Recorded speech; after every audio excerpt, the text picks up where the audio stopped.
I'm the Global Woman Director for Brussels, and they call me the Queen of Sidetracking, but I think I learned it here. So, but I'm very happy to be here with you tonight, and we have a room full ambition, and what we want today is to invite 3 women here who are actively investing, and we're going to have a conversation. What is very important is when you start investing that you don't do that journey on your own. You don't have to figure it out all on your own, because you're going to make mistakes, like everybody makes mistakes, but it's easier if you learn from people who've already made mistakes before you and who have some expertise in the field. And we've got 3 ladies coming up right now, and they're all doing it their own way, and they all have their focus, and it's different from each other, and that is going to make it very interesting. So, for this part, I'm going to read some of it, because otherwise I may not do it perfectly. All right, first of all, Sophie, who you've met with great energy. Could you come up, Sophie? Pick a seat, any of these 3. And yes. We like the applause, we like the energy. So Sophie is founder of House of Kick. I love the name. And your team focuses on the discipline, performance, and health. But besides from that, she is a property investor as well, and she's going to tell us a few more things. All right, then we have Fola. Fola Kongi. Welcome, Fola. Take a seat wherever you like. And Fola, when you came in, we only had a Zoom call, and so I didn't recognize her immediately. She came, like, I thought, what a beautiful woman. Look at that. Besides being beautiful, I'm going to look, that I don't need my papers for to see that she's beautiful, but now I'm going to read. Senior finance manager with nearly 2 decades. How is that possible? Anyway, nearly 2 decades of experience, and she's now helping other people starting to invest in property. All right, and then we have Powerhouse. Joy, where are you? Welcome. Joy, is it okay if you put that, can we put it, the 3 together so we're closer together, a little bit closer together if possible? And Joy, you're going to need Joy because she is the property law expert. Not bad to have somebody in the field there. She's also a mentor, and she's also a property investor. And I'm not going to talk about myself too much today, but the reason why I am hosting the panel is because I also do property investing, but in Belgium. And the rules are a bit different because I wanted to do this right, and I thought, let's look it up. And then I saw all these terms, and I was like, that's different, and that's different. So I was so curious, and after looking everything up, I think I might want to be an investor in the UK as well. To give you an idea, I have a company with my brother and my father, and we have 3 houses, 26 garages, and we have 14 flats. So that's what we manage as a side job. And we do it the easy way because we're all time poor. But everybody here has a different way. So as a short introduction, could you please tell us how you started? And we're going to go how you started and how you do it. Thank you. Okay, I'm holding the mic, I planned I was going to say this. So the first time I stepped my foot in this room was in January. I came in just as an attendee like you guys. And then I remember sitting down here, I asked a few questions. And then one thing stood out when Mirella said, if you want to empower a woman, give her a microphone. So thank you for giving me a microphone today. I feel so empowered. So my journey into property started, I know you said nearly 2 decades. That's my senior finance, that's my professional background. So in terms of my property journey started over a decade ago, over 10 years ago. And it didn't start without any a story, like without challenges. without its own challenges. So I started by experiencing rejection. So the first property I wanted to get was with my husband. We were starting out a family. I was pregnant. And then at the time we wanted to get our property, and my side of the application held us back because my credit wasn't great. Because prior to that, when I was single, I was told, don't do too much, don't get properties in my scale of potential husbands. And then the husband came, and then of course I took a credit card, which didn't really go down well. So we sat there on the day. We found this really beautiful property that we thought was so perfect for our growing family. And then it was the last unit of the new development at the time. And the developer was willing to sell it to us, with all the show, because it was a showroom. So he wanted to give it to us at a discounted price with all the furniture and all the beautiful furniture in there. So my side of the application held us back. And at that point, I felt like I let down my family. So we went back to the drawing board, and then my husband and I, we said, okay, we're going to do property. So we went on a journey to learn. We invested in knowledge. We got coaches, we got mentors. And then, of course, we didn't get that property. We still stayed in our one-bedroom flat. We saved aggressively. We upskilled, because I always tell people that the first thing is clarity and get your foundation right. So we knew that, okay, we wanted to do this, we would need money. So what are we going to do? Save, reduce our budget well. I have a finance background. So we saved well, and when it was time, we got the credits fixed, and then we got the first property, but it wasn't without the strategy. We knew we wanted to do property. So sometimes I always say to people that your first property might actually be a down payment for your dream home. It doesn't have to be a perfect home. Just get started. We had Athena said to you, you don't have to be, nothing has to be perfect. So as long as your mindset has shifted and you've made the decision that you want to do it. So we got this property knowing that it was we were so strategic at our entry point. So we bought it. We knew that, okay, over time, maybe we'll turn it into buy-to-let, and then we'll go on to buy our now home, which is still not a forever home. We've manifested our mansion, which I'm hoping that we'll still get the mansion. But so anyway, we got that, and then after then, we've just been building. So we knew that. So when it was time to move, we got the equity out. We bought our property, and then we bought buy-to-let, and we started doing different strategies. So I've done a lot of strategies. Buy-to-let was our first entry point into property investment, and then we've gone on to do HMO. We've gone on to do BRRR strategy, and now we are actually doing like a development. So we are into partnership with people doing like proper ground-up building from the scratch. We'll go into that further. Lady, could you hand the mic to our lovely Joy? Joy, tell us how you first got into... I first got into property in 1986. Oh. When I was... Interest rates were? Yeah, 13%. Yeah. I was in the NHS as a nurse, and I retrained and became a legal secretary. Somewhere down the line, about 10 years after that, I graduated with a degree in law and became a lawyer and a fee earner, as they are termed. So I have, for the last 30 years, actually worked, not been a secretary, but worked for myself. I didn't get involved in property because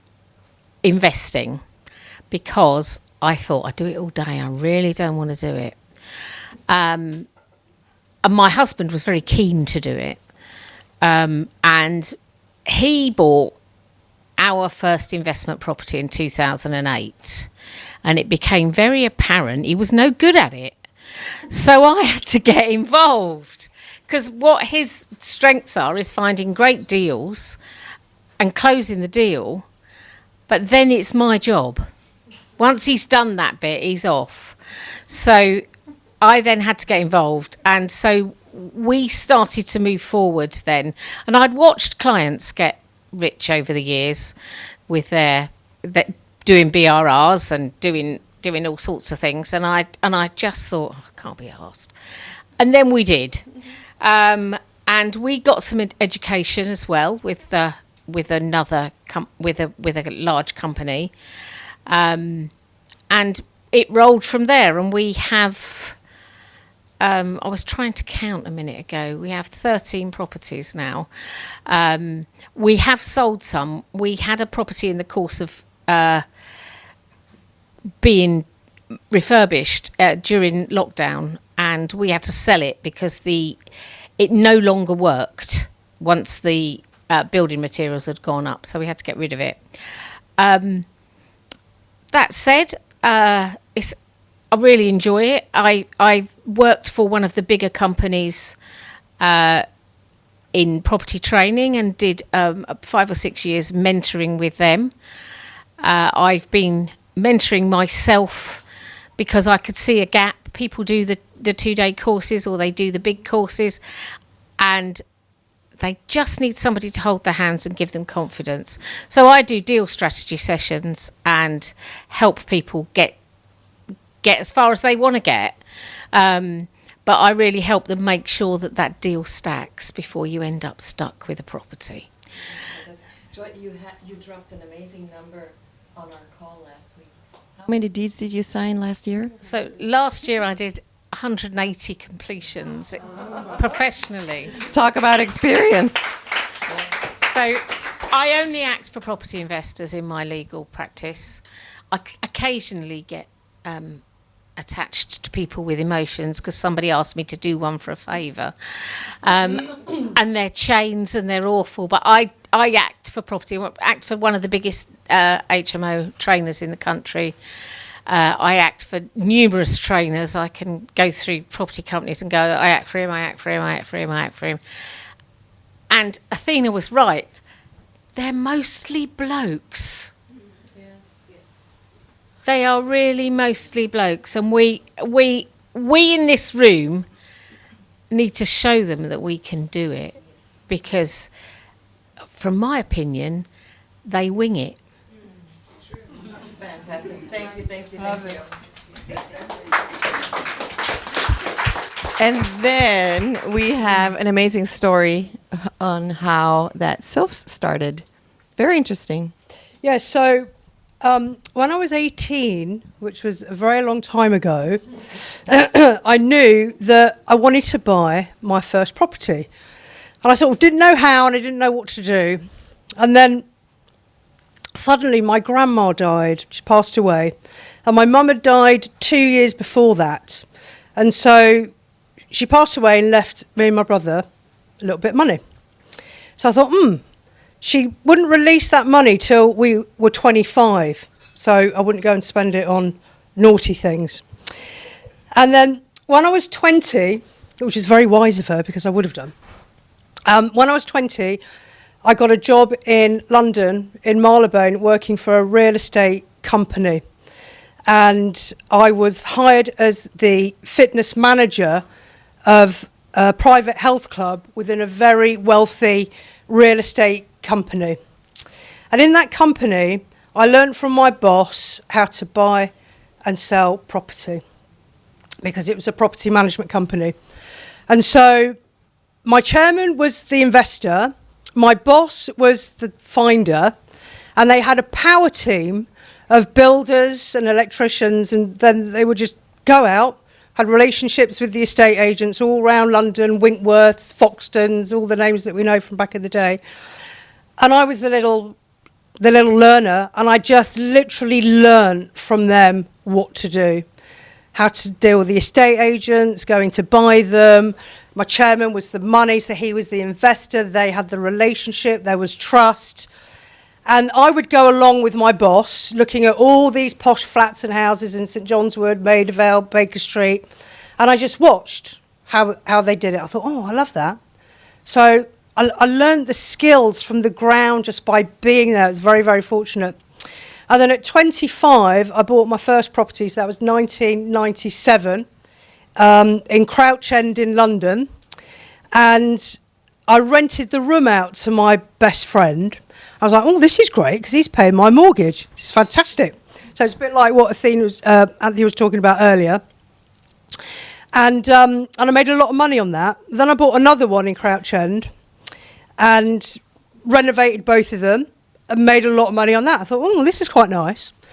And then from that, because I'm in the health industry, I then sold them and I invested in commercial leasing because I set up 2 gyms in London. And that's where I lost a lot of money. So my highs and lows in real estate, from buying, having mortgages, to renting rooms out, to then leasing commercial, renovating commercial, being stung by landlords. It's the highs and the lows. So it's been a very, very wibbly-wobbly journey. And then from that, I've then bought other projects, English Heritage, Grade 2 listed. I love design and renovation, and I always know I'm going to buy something and make money. But it's always a journey because you have to go through the hoops. But then a few years later, my partner, and Bev here, who's my life partner and business partner, we started building up a portfolio. And so we live in Kent, and we have property that we own that we then Airbnbs out. We then did rent to SA, so we rent just like what you heard earlier. So we're very diverse in what we go for. We don't stick to one lane, and some people want to stick to just one lane, but I'm too creative. So if I see a gap or I see an opportunity that I can help and make money, I will do that. So we have a very diverse portfolio. So we learned the rent-to-rent model, and then Airbnb it.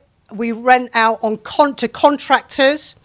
Okay, and then I got very, very bored. Sorry, this is going to end in a moment. Got very, very bored because we couldn't find any more property to buy, because after lockdown, everyone wanted to buy and they were paying 20% above market value, and we need to buy below market value. And that wasn't working. So I said to Bev, oh, we need to go and buy a block of flats. And she's like, what are you talking about? How are we going to afford that? I said, don't worry about the money. And you hear this all the time. Don't worry about it. I said, don't worry about it. I'm going to go and buy us a block of flats. So to cut a very long story short, I found a block of flats in Folkestone. We've got tenants in. And over the 2 years we've had it, we've raised the rents by 45%. We've doubled the value in the asset. And we now have a deal with Folkestone and Hythe Council, and we do supported housing. Also, what we've done with that is we've split the titles of the flats in the block, and this is what Joy deals with, and this is how you get a 30 to 40% uplift in the value. And so this is the business model we now do. So we buy blocks of flats and we split the title, and it's called title splitting. So very diverse, and now we're going into commercial. We've set up a SAS, which is a pension, which is tax efficient, and now we're looking to buy commercial to put in the SAS, and then it's a very tax efficient way for legacy and inheritance tax and everything. Wow, I think this deserves an applause. Thank you, thank you, thank you, thank you. You can already see, like, there's such a wide range of ways to get into property. It's the people you meet, it's the opportunities that are there, and I can only advise you to get ready for it. Get ready for it. They say, like, the great thing about investing in property is that there's so many strategies possible. But also the most terrible thing about investing in property is that there are so many strategies possible. So you have to choose which one you like, and it will depend on the money you have, the timing you have, and the skills you have. And if you don't have the skills or the time or the money, you're going to need the network of women like this to teach you. Athena, of course, to teach you how to do this so you don't waste money on trying things that have been tried and known to have, not worked out. Now, because property is so incredibly diverse, what model or strategy are you personally focused on right now, and why? Why did you choose that? Okay, so I have done quite a number of, and I still do that. So buy-to-let, as we all know, buy-to-let these days, you really don't get much. So, because I'm at that point now that we've now scaled. So we've done BRR strategy, I still do BRR strategy, HMO, and like I mentioned earlier, now into development partnership, but it's not a standalone. So I'm always very careful. Anytime I want to try a new strategy, I usually just joint venture with an experienced person that has walked the journey, because I don't want to lose my money. I'm a finance person. It's very important because you can make a lot of mistakes in property if you don't do it, if you go in blindly. So I usually would joint venture. So I'm at that stage at the moment where I'm joint venturing with somebody else that is into land development. So we're doing like a ground up building. So we put our time, our resources into it. We're learning the ropes in the journey, and so that's my current one. Joy, are there different ways that people sometimes overlook on how they can make money in property? Yes, they'll often title splitting, which Sophie's has touched on, I am looking at one at the moment that's on the market for 1.5 million, but I think it's worth 2.2 if I split it. So that's a really a good one to look at, and that's at the moment that's what we're concentrating on, finding title splits and planning gains. So buying some land. If anybody's got any fields for the biodiversity net gain allowances, please let me know. We can you can sell them on. If you've got a field that's empty, you don't want to do anything with it for the next 30 years, you can sell the air basically to a developer who will pay you a lot of money because they have to increase the biodiversity of the area that they're developing by 5%. And they can't usually do that because they're going to put big houses on it. So they sell it on, so they buy the credits. So if you've got a field and you can't get planning on it, you can get BNG on it. When we hear you talk about it, it's big numbers though. So you're talking 1.5, talking 2.2, and all of these. But is there like a minimum we need? Whoever wants to answer can answer. A minimum you should aim for to have and to save to be able to start the journey? So I'll drop a big number. Yeah. But this cost, I'm not in this deal anymore for varying reasons, which also proves you should choose your JV partners very well. £1 million holiday camp for £1, which we had control of on an option. So you don't need, you can talk big numbers and still only have small ones. I'm withdrawn from that deal, not because it was not profitable, but because the relationship within the deal went a bit funny. Oh, yeah. And that's why you should be always really careful about JV partners. This person I have known for years, and I didn't see him as he was. So. Yeah. Let's say, I'm just going to shout out the number. Somebody has 25K or 50K. Is there a possibility to get started?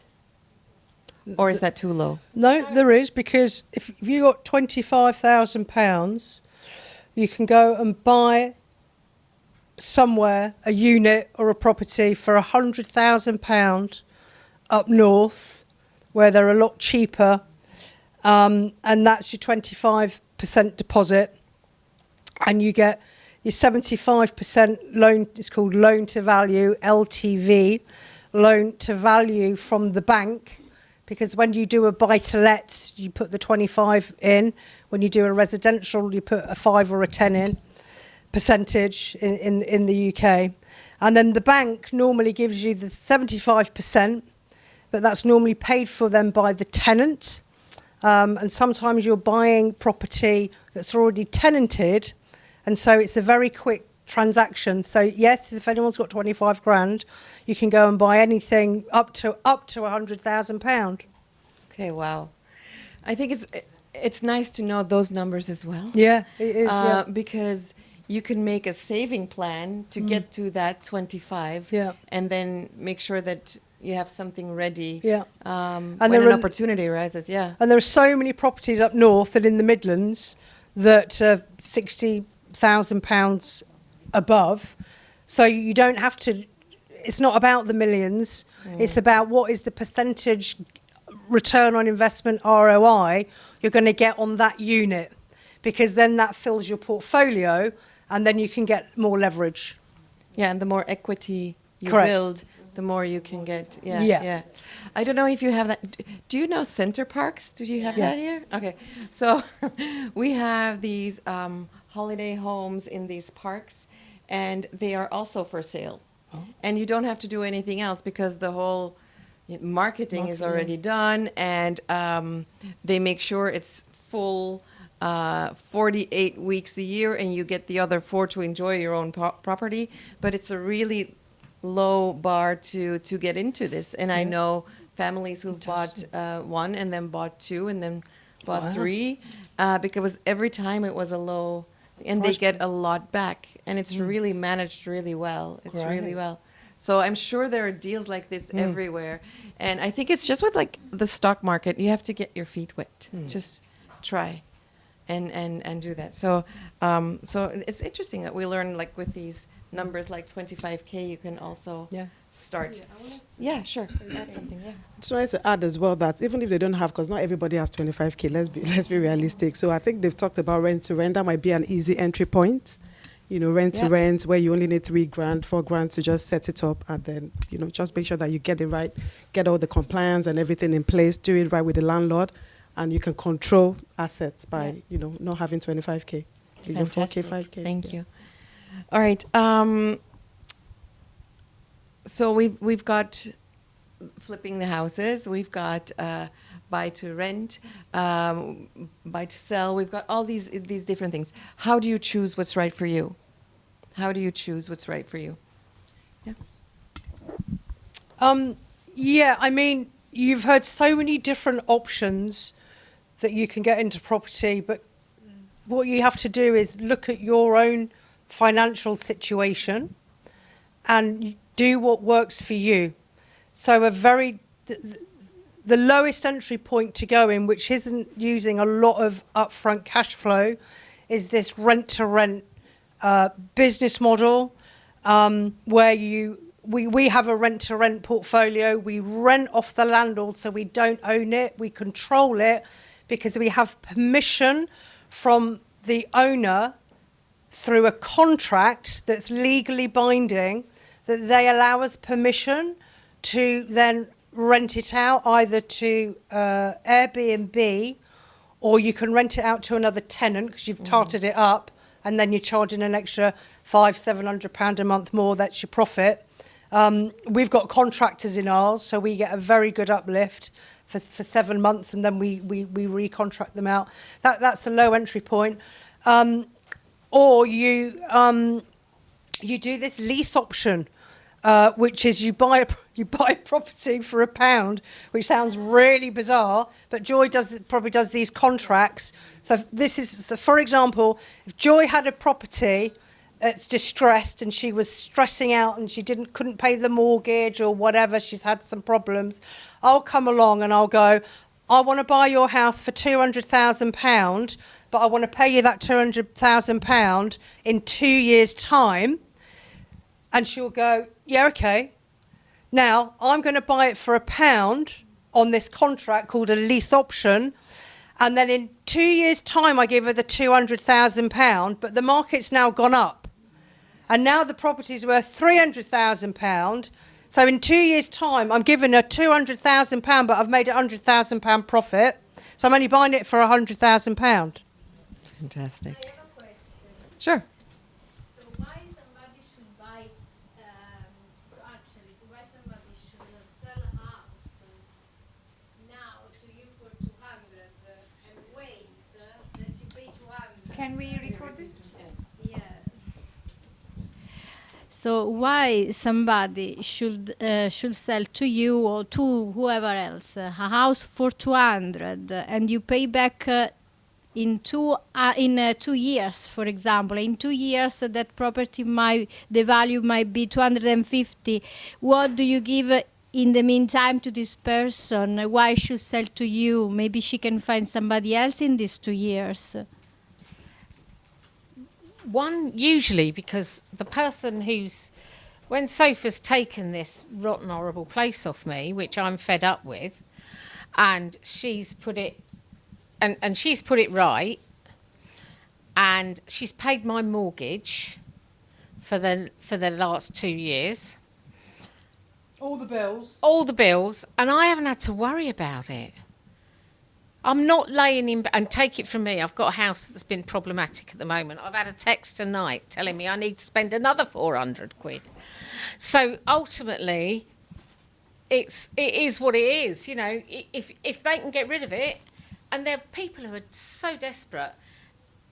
There are deals like that around, because if you go through Rightmove now, you'll find properties that have been on the market 6-7 months, and if they're empty because the people have had to move or the marriage is split up, it's costing them money.